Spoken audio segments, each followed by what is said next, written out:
Hello dear yogis, hello dear friends, Namaste. Welcome to the video of Yoga of Grace. My name is Lucas. I'm going to lead you today for another breathing technique from yogic tradition, which is called Bastrika. And it's going to be a very similar practice to the one we did last time, which was called Kapalabhati, or the breath of fire. It is very kind of powerful breath, and it brings a sense of energy and power to yourself, to your mind. But the difference is that this breath is concerned with the forceful exhalation and the forceful inhalation. So as you remember, probably in the Kapalabhati we did the forceful exhalation, and here we're going to do forceful inhalation and exhalation. So it's kind of strong, really, the breath, and it is very powerful breath. And again, contraindications are the same as like with the last video. If you had any heart problems or heart condition, best, if it's recent, best not to do it. If it's not so recent, taking it easy, maybe check within your doctor if it's a good idea to practice this type of a breath. But again, this is a very empowering and very energy bringing to the mind breath. So take caution when it comes to it. Obviously make sure that everything's switched off, you get a nice quiet place. Especially if you're new to the practice, if you never practiced this technique before and you don't know what to expect, it takes all of your attention, all of your concentration to really bring it to the practice and not be thinking about anything else. And again, just being diligent, doing it diligently, in a sense. The aim of it is not really create anything special, but in a way it's the goal of it is the excellence of it, how well we can do it, how well we can perform it, rather than, oh, I'm going to get this. It's about how you are within yourself, within the moment. And obviously, as all breathing techniques in yogic tradition, ultimately it's about a sense of well-being within yourself.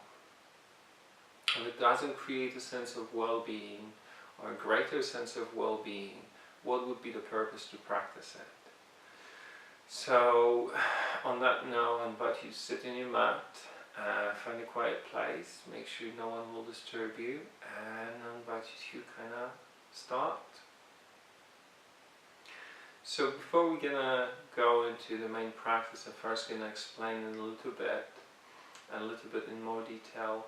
So just like we did Kapalabhati with forceful exhalations, the only difference here is simply that it's a forceful inhalation and forceful exhalation. That's the main difference. Still we're breathing we're using the abdominal muscle to breathe. So we're not using our lungs to work that breath out. We're using the abdominal muscle, which simply is between the chest cavity and diaphragm. And when we breathe deeply, the lungs are filled fully, and that abdominal kind of pushes the organs down. So that's why the belly comes out. It's not because you get a big belly, it's just because the organs are squished together and there has to go somewhere. And we're actually working to make this diaphragm more flexible. And as it is more flexible, when we breathe just from the chest, this diaphragm is neglected. And as we all know, the chest breathing is very much associated with the anxious, it's called somehow anxious breathing. The breath isn't full, the breath isn't deep, it doesn't bring a sense of oxygen to the whole of the system. The system feels unnourished by the breath.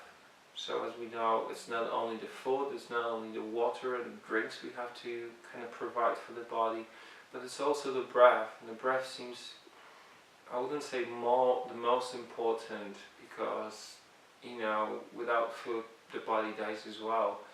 But think about that without the food we can survive, without eating, well, weeks, without water days, but without the breath we can't survive more than a few minutes.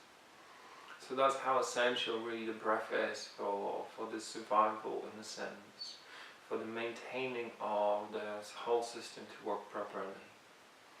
So again, for the first time, I'm going to just present how it's going to look like, and I'm going to use my hands here, so you're going to see the belly coming up and forward and back. So that's very important. It's going to look something like this.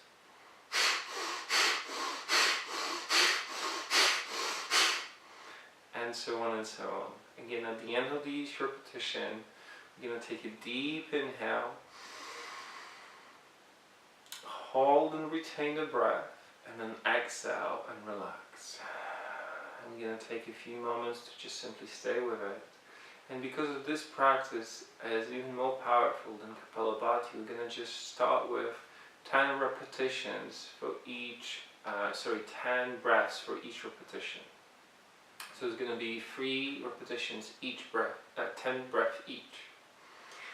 And as we're going to bring, again, you can bring your hands here if you want to get a greater sense of feel and touch with it. How's the manifested part of your experience really working?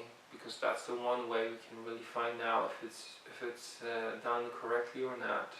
Or if you feel quite confident with it, you can bring the hands here, coming into mudra, bringing the first finger and the thumb together.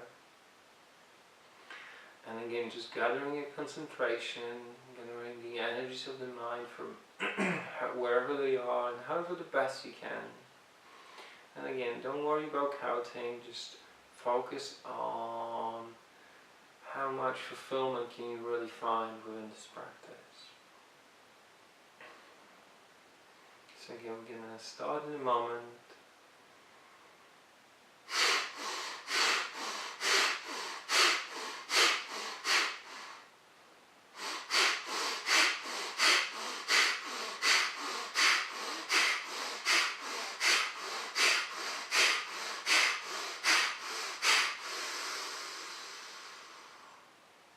And again, retaining the breath.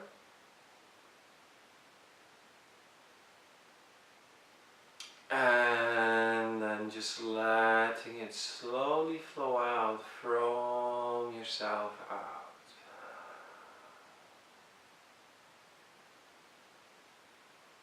Giving yourself a few moments just to recognize what's going on.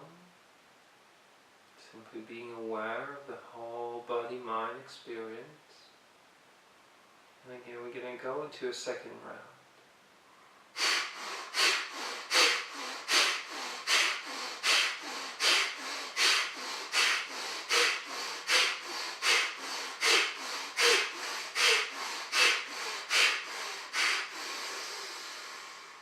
And again, deep inhale, filling the whole inside with the breath, with the energy through the mind.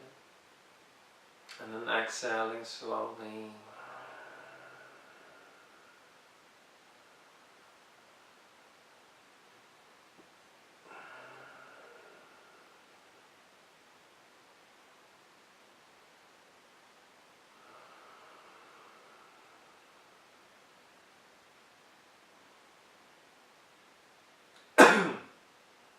So we're going to do one more repetition here.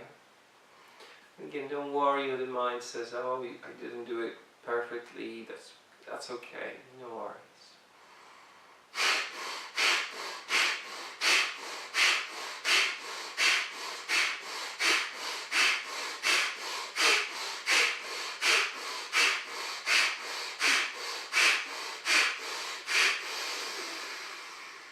And again, deep inhale, lengthening through the whole of the body, opening the chest and the belly. And just letting everything to just feel relaxed.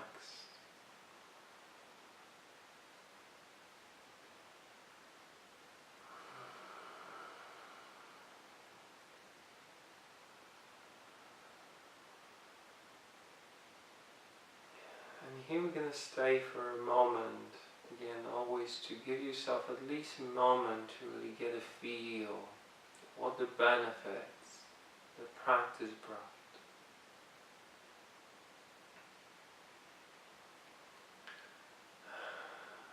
Again, thank you very much for practicing with me. This was Yoga of Grace. My name is Lucas. I hope you enjoyed the practice. Again, if you have any comments, comment down below.